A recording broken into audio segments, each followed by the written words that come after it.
Coming soon to own on video and DVD.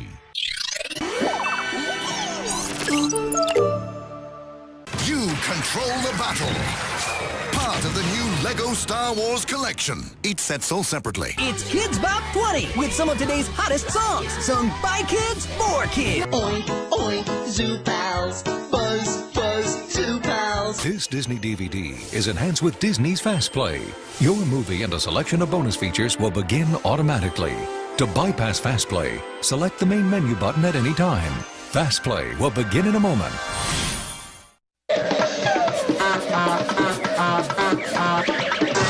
Wedgies!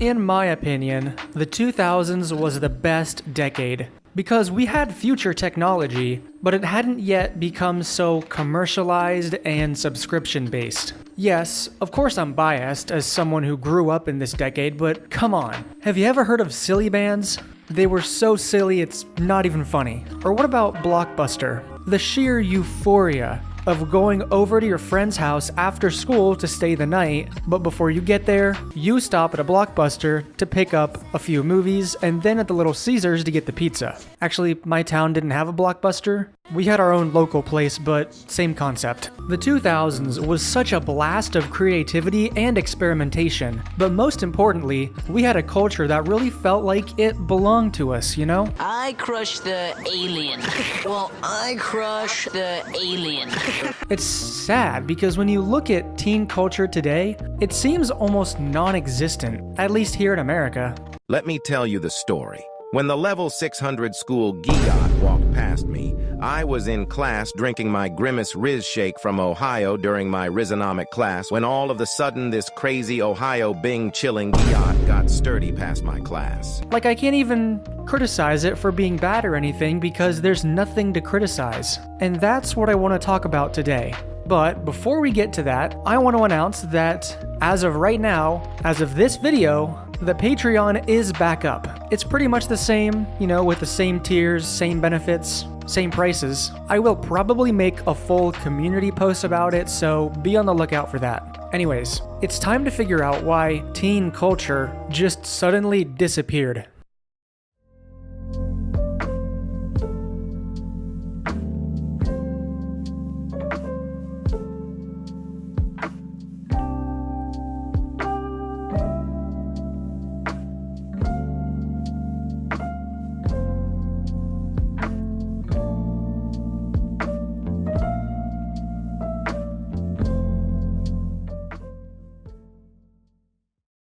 Okay, so what do I mean by teen culture exactly? According to the Wikipedia for it, an emphasis on clothes, popular music, sports, vocabulary, and dating typically sets the youth apart from other age groups. A lot of people my age tend to equate teen culture with the 2000s. And while this is when we saw a huge rise in marketing towards this demographic, it wouldn't really be correct to say that teen culture was just in the aughts decade. It's not the whole story. Although teen culture is a relatively new thing in human history, it started in the 1900s with the implementation of compulsory education.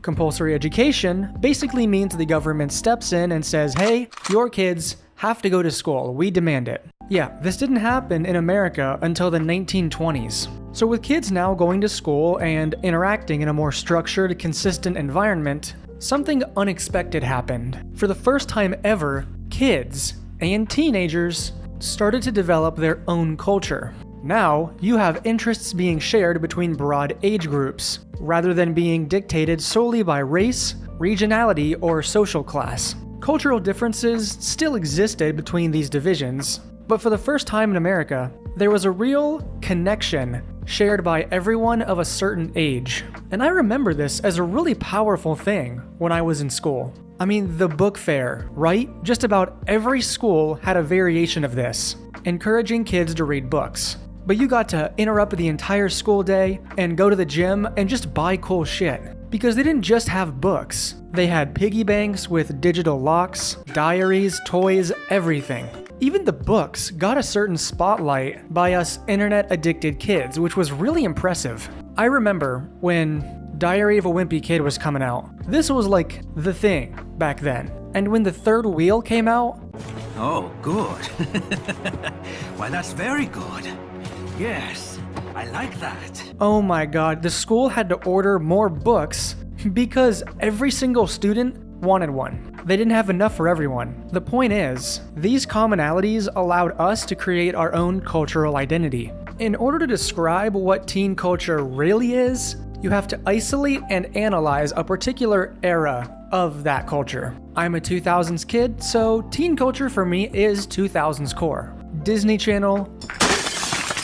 Rise and shine, bitch! We're going to Disneyland! Cartoon Network, Nickelodeon, Claire's, Silly Bands, Pillow Pets, Pop Tropica, Club Penguin, The Black Eyed Peas, the Nintendo DS, One Direction, Nick Jonas, Britney Spears. To anyone watching this video who isn't a part of Gen Z, I want to show you the pinnacle of 2000s kids culture. One of the few cornerstones that holds it all together. It is one of the coolest things I own, and it is something only people born into that generation will really understand.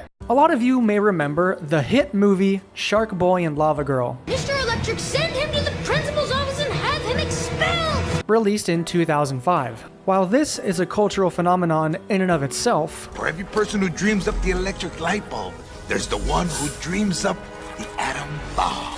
You may be surprised to know that it wasn't the first of its kind. Released 2 years earlier, Spy Kids 3D, Game Over. Pros, superior intellect. Cons, physically disabled. Not a brave enough boy for this! The film follows Junie, a kid spy who has to save his sister Carmen from inside a video game world, which is about to go live, and trap every kid in VR. Horrible, atrocious even 3D effects by today's standards. But for the time, this was the coolest fucking thing on the entire planet to a kid. I'm the guy. You're not that guy, pal. Trust me. You're not that guy. There's a part in this film where one of the characters will literally look at the camera and subtly tell you, the viewer, to now put on your 3D glasses. And only then did the film become 3D. I actually have my own DVD copy of the film that comes with its own pairs of 3D glasses. This is the coolest thing that I own, and it only makes sense to those of us that grew up in that short time period. Bundling glasses along with a DVD release is an incredibly short trend, but it's the perfect representation of odds era fun. It's something that pushes the boundaries of the technology available, but they didn't try to sell you the glasses separately. They included them with the DVD set, because they wanted kids to have the best experience possible while they took on the cost of higher production. You just don't see genuine stuff like that nowadays. But it gets better. Navigate the DVD menu and you'll find out they actually included a full game inside this DVD.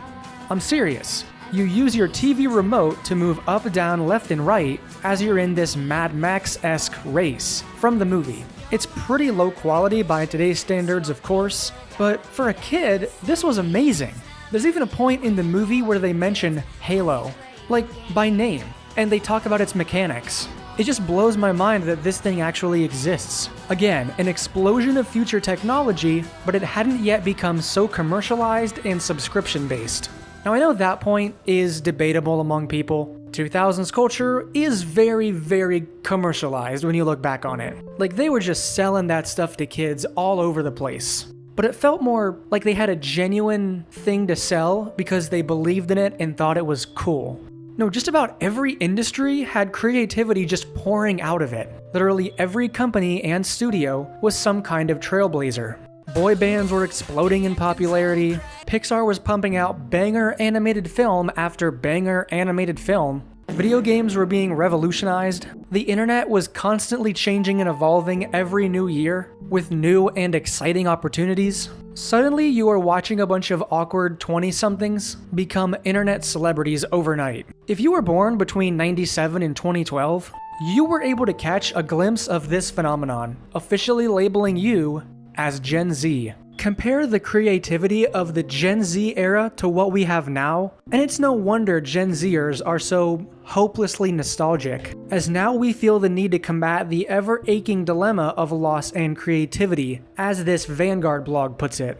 According to them, Gen Z is in an era where originality is faltering and original ideas are hard to come by, and have been for a while. It's been new trends that start the new age of thinking through the decades. But if our trends come from the past, then most of our ideas would just be revamps of older trends. We simply get a reference and work off of that. And although it might work in the moment, it creates a sense of short-term victories. Ever wonder why every 20-year-old YouTuber is sick of Disney's live-action remakes? Why are there so many of them, all of them actively pissed off at Disney for making what is technically a smart financial decision? Because when we were growing up, we had the luxury of mainstream, original, animated films capturing the attention of everyone, and pushing so many new ideas into the industry. Compare that to now, where we're all huffing the nostalgia gas. Yes, the 20-something YouTuber constantly saying, "Things were better in my day," gets annoying, but it comes from a place of caring.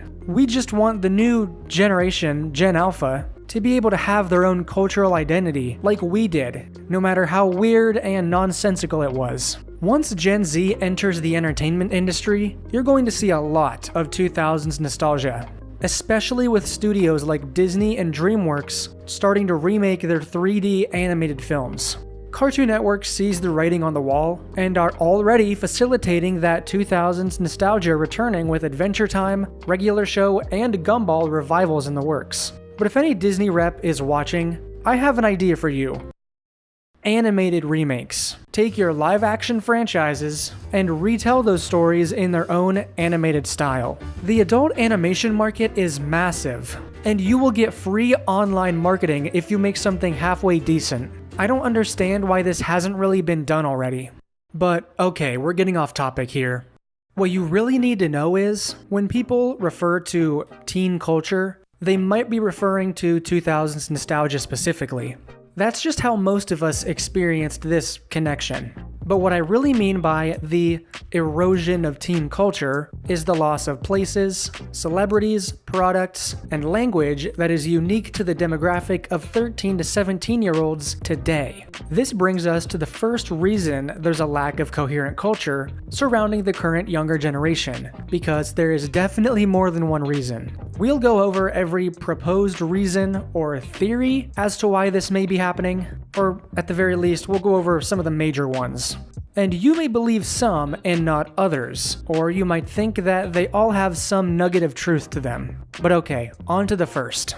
Let's get back to what I said a matter of seconds ago. But what I really mean by the erosion of teen culture is the loss of places, celebrities, products, and language that is unique to the demographic of 13 to 17-year-olds today. Disney Channel, Cartoon Network, Nickelodeon, Claire's, Silly Band's, Pillow Pets, Pop Tropica, Club Penguin, The Black Eyed Peas, the Nintendo DS, One Direction, Nick Jonas, Britney Spears. The key word in that speech is products. What Gen Z looks back on as childhood innocence, in reality, wasn't so innocent. With the emergence of new technologies and industries, comes new, greedy business practices and a world of unregulated fun. As a writer for The New Yorker noted in 1958, and, as this BBC article points out, to some extent, the teenage market, and in fact, the very notion of the teenager, has been created by the businessmen who exploit it. But no, it can't be true, can it? My entire identity, all that childhood innocence, it's special to me. You may not want to hear this, but just like every generation before and after us, turns out we've been looking at it through those rose-tinted 3D glasses. Club Penguin, Roblox, and Pop Tropica were great sites for kids, but being a place where only kids tend to hang out, that kind of environment just wouldn't work today, with the public becoming much more aware of some of the crazy and dangerous people the wider internet has to offer, combined with a lot of overprotective parents reacting to the media. Actually, Roblox has recently gotten themselves into a lot of controversy, being the last big holdout of that era. Not to mention, the documentary Quiet on Set reveals just how abusive the child star industry really was, even at the bigger studios like Nickelodeon. Products like Silly Bands, Pillow Pets are great, but marketing directly to kids has become something we more heavily criticize as time has gone on. Now, that does not mean it translates into any actual regulations, but the fear from the media has shifted a lot of the public perception. I'm trying to make a few points here. Number one, let's not pretend that the era we're all fond of was all sunshine and rainbows, because it wasn't. The good always comes with some bad. And two, the 2000s was a truly experimental time for marketing and new ideas. Sean P. Diddy Combs has been using Proactive Solution for years. At the time when I had an album out, I was more in the public eye, so I definitely had to take care of this problem. And we've had enough time to observe that data, and we've learned what works, what doesn't in the internet age, and unfortunately a lot of that experimentation is just gone. No one's willing to take the risk anymore when you know exactly what works. We got the data, and we changed our behaviors, and companies changed their marketing strategies accordingly. We also became aware of the potential for teen-oriented websites to become hotbeds of bad activity from bad people. Websites made specifically for kids and teens don't really exist anymore, and even if they do, they're not in touch with their target audience like they used to be. That's why I think some of this erosion is due to a lot of controversy. Over-commercialization, gross marketing tactics, and other negative impressions coming out since it all happened. Because of this, the public consciousness around marketing to kids has changed, leading to a lot of overprotective parents, with companies and studios responding by focusing their marketing elsewhere. But was the internet really more dangerous for us kids back then? I mean, really.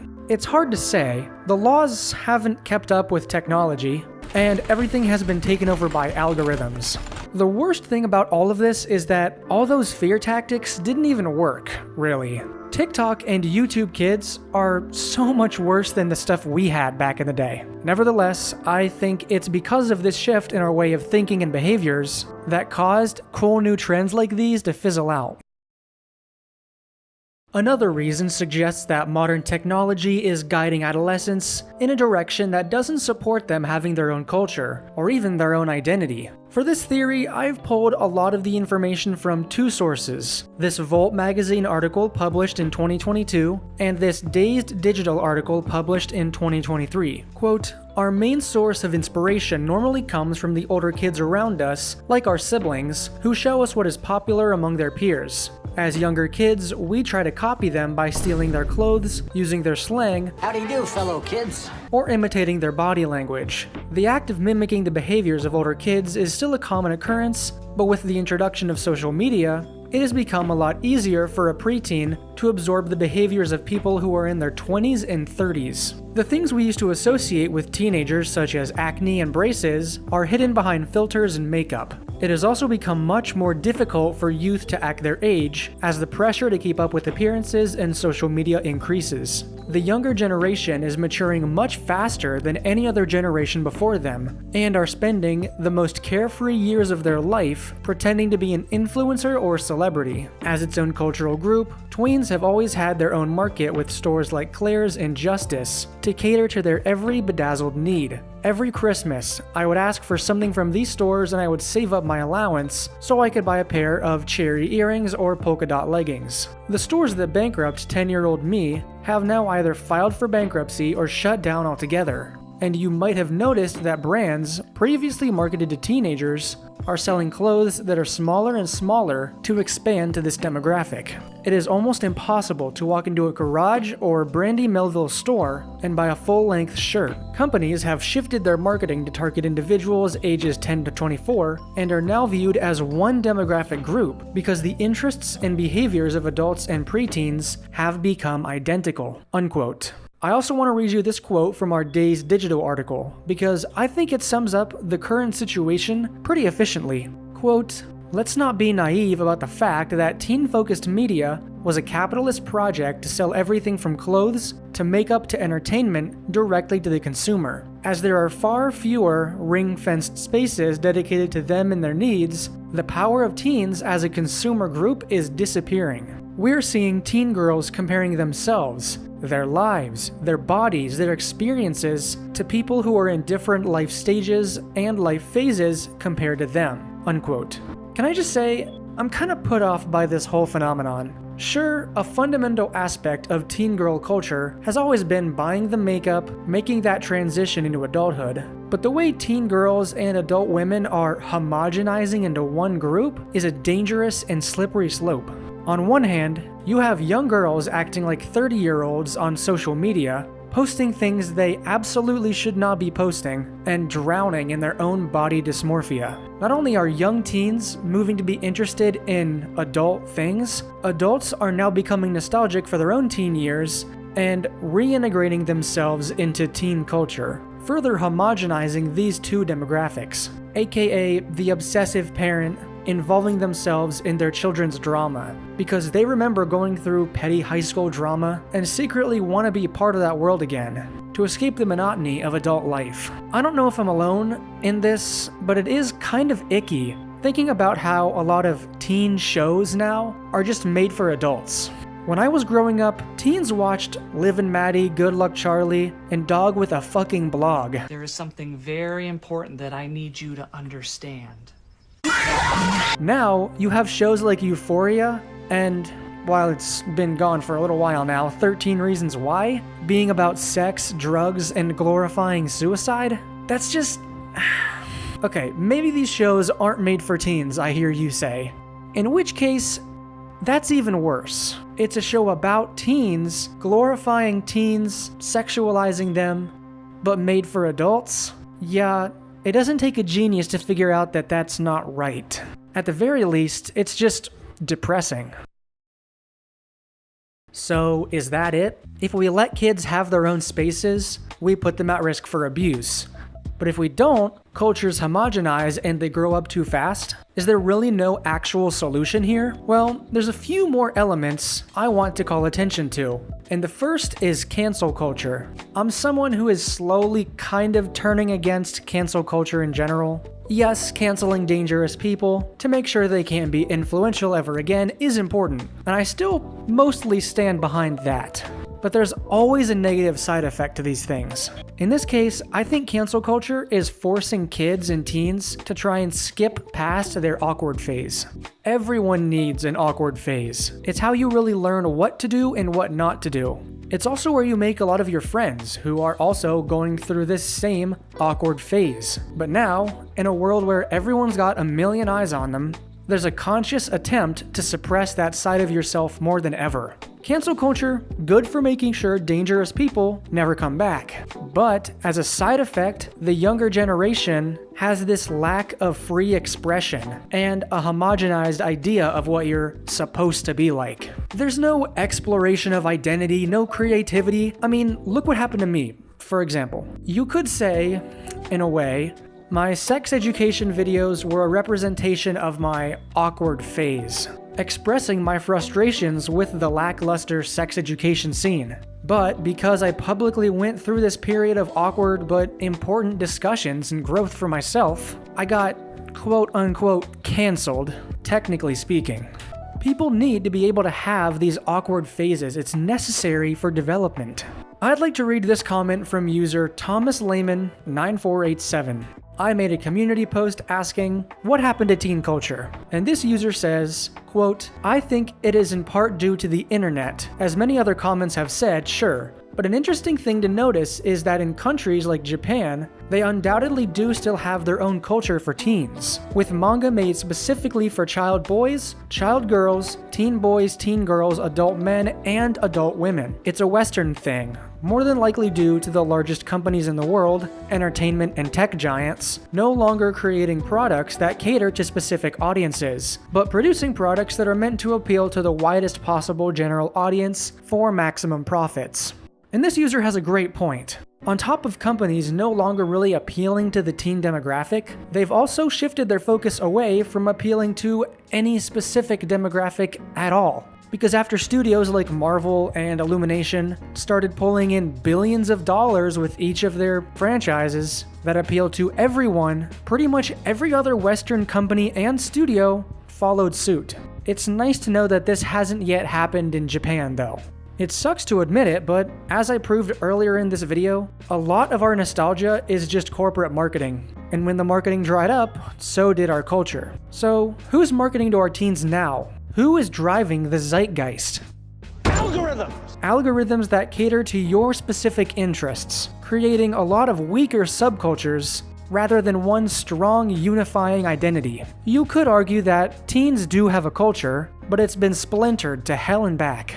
I'd like to read from a New York Times article that I think illustrates this point pretty well. Quote, "Subcultures in general, once the poles of style and art and politics and music, around which wound so many ribbons of teenage meaning, have largely collapsed. What teenagers today are offered instead is a hyperactive landscape of so-called aesthetics, thousands of them, including everything from the infamous cottagecore to, these days, prep. These are more like cultural atmospheres, performed mainly online, with names and looks and hashtags, an easy visual pablum. They come and go and blend and break apart like clouds in the wind, many within weeks of appearing. They have much content but little context. A lot to look at but a very thin relationship to a real-life anything, like behaviors or gathering places.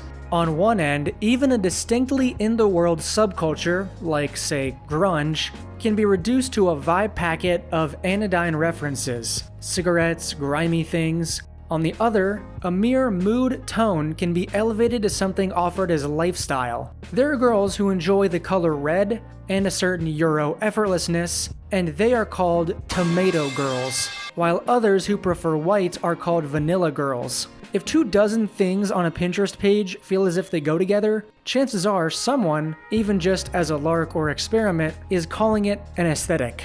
As with much of today's popular culture, say ASMR hair brushing or pimple popping videos, the level of specificity and intimate itch scratching here feels a lot like porn, another extension of the internet's ability to service niche desires. And in terms of their enhancement of human experience, many aesthetics seem to offer about as much as porn does, a fleeting personal pleasure to be had mainly alone, rather than to be enjoyed as a collective.